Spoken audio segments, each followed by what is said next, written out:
In a world of glitz, glamour, and great tunes, one man brings you the magic. Andy Snowden, Stage Your Screen, only on Wrexham Premier Radio.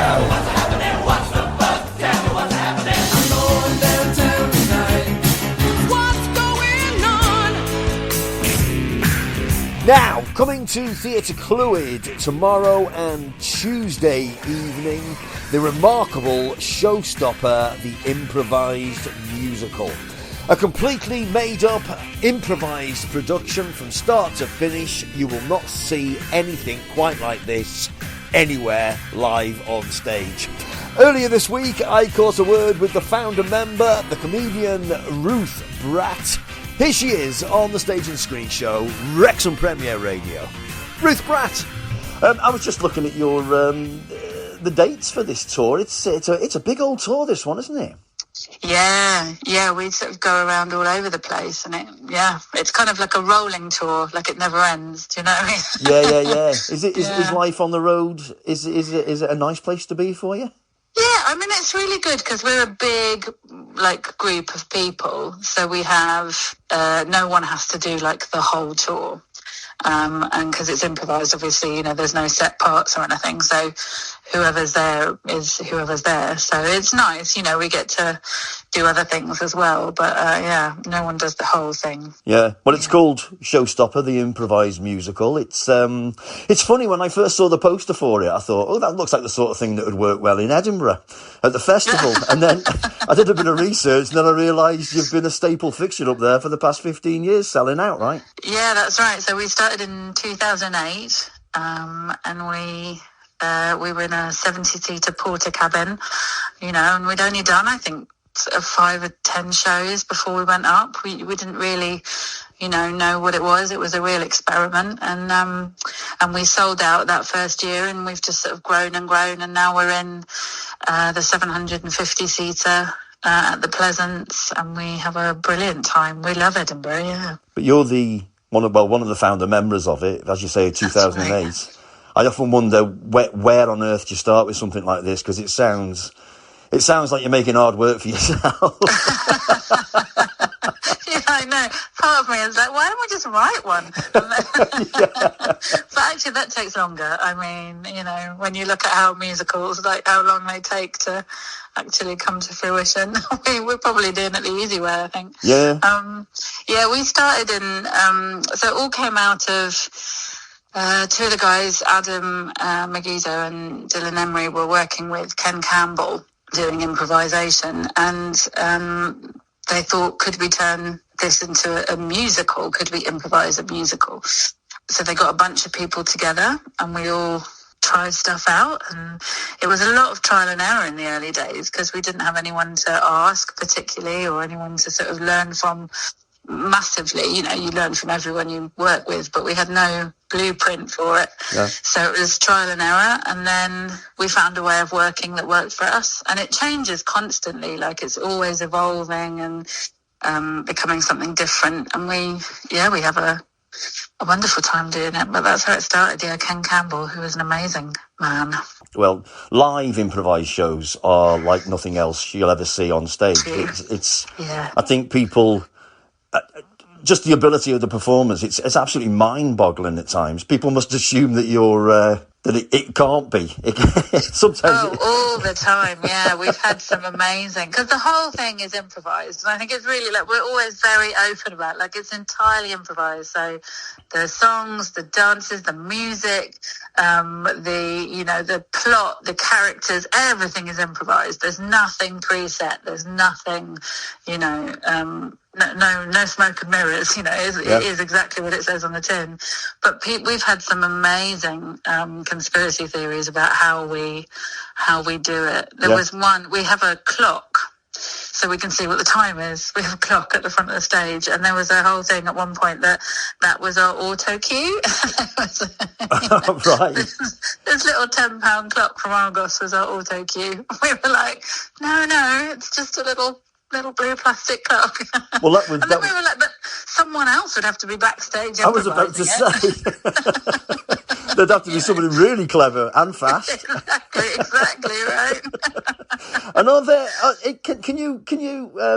Is it a skill you can learn, or can you only just cast people who are very good at it? Oh no, it's definitely a skill you can learn. And it's a really hard thing to. I mean, the thing is, it's a really hard thing to teach because when we were learning, when we were working out how to do it, we were doing it very low stakes. It was a room above a pub. Yeah. And now when we have new cast members who come in, they have to make all their mistakes, in West End theatres or, at Theatr Clwyd or, wherever. They have, they've got a big audience to watch them make their mistakes. But that's sort of the joy of it, really, I think. But yeah, we work on it, and when we have new people, we teach them skills, and we look at it a bit like a football team. You're learning the skills to play the game, but you don't know what the game's going to be. Yeah. So yeah, we definitely teach people how to do it, and we kind of. So we have our members are made up of from all different walks of sort of artistic life. So, I came from the improv side, from the comedy side. Some people were actors. Some people are from the musical theatre side and have, upped their improv game. Some people are from the improv side and have upped their musical theatre game. So, it's a strange mix of skills to demand from people. Yeah.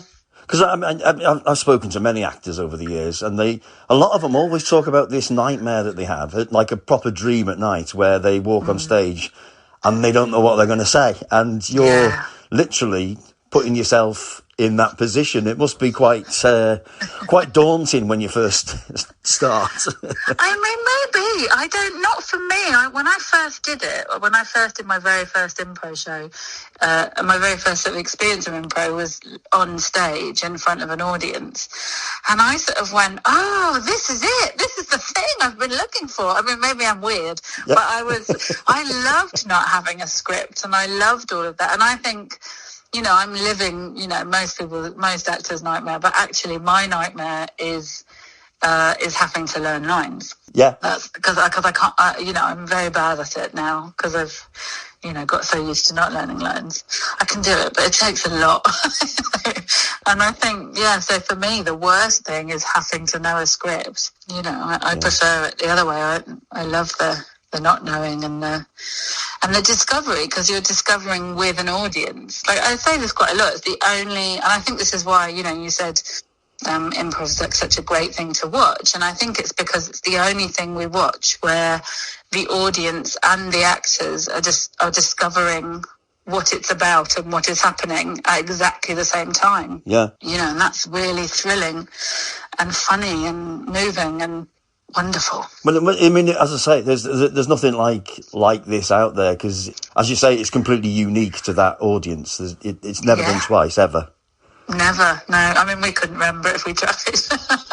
But I'm trying to think, because the knowledge of everybody, of all the musicals, both actors and the musicians, are you all scholars of musical theatre? Is that a fair assumption?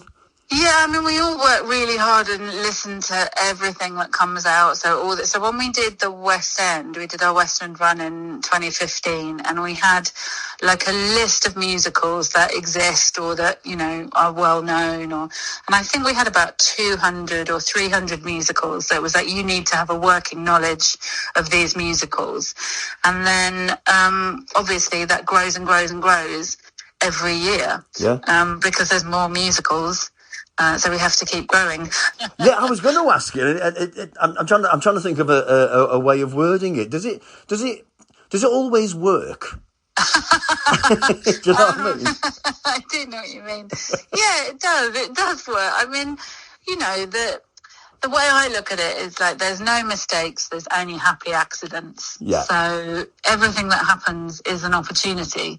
So things that are maybe different from how you thought they were going, like things change because you've got 6 brains all coming up with stuff together, and so things change all the time. Yeah, because the only reason why I asked is because if you go to an improv night and you don't know it's an improv night, you might sort of get just kind of loose suggestions from the audience, but I imagine people come along now armed with quite technical, audible things that they're trying to see how good you are, right?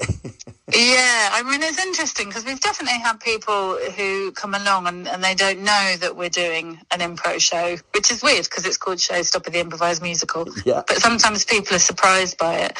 But then the longer we've been doing it and the more known we are, there are definitely people who come and, you know, they'll give us a musical we've never heard of, but then even then, like, there are ways of doing it. Like, we did, so years ago, this is a long time ago, we were in Hong Kong, and there was an international school in the audience, and it was before Justin Bieber had made it in the UK. Like, he hadn't arrived in the UK yet. Right. But this was, like, I guess a Canadian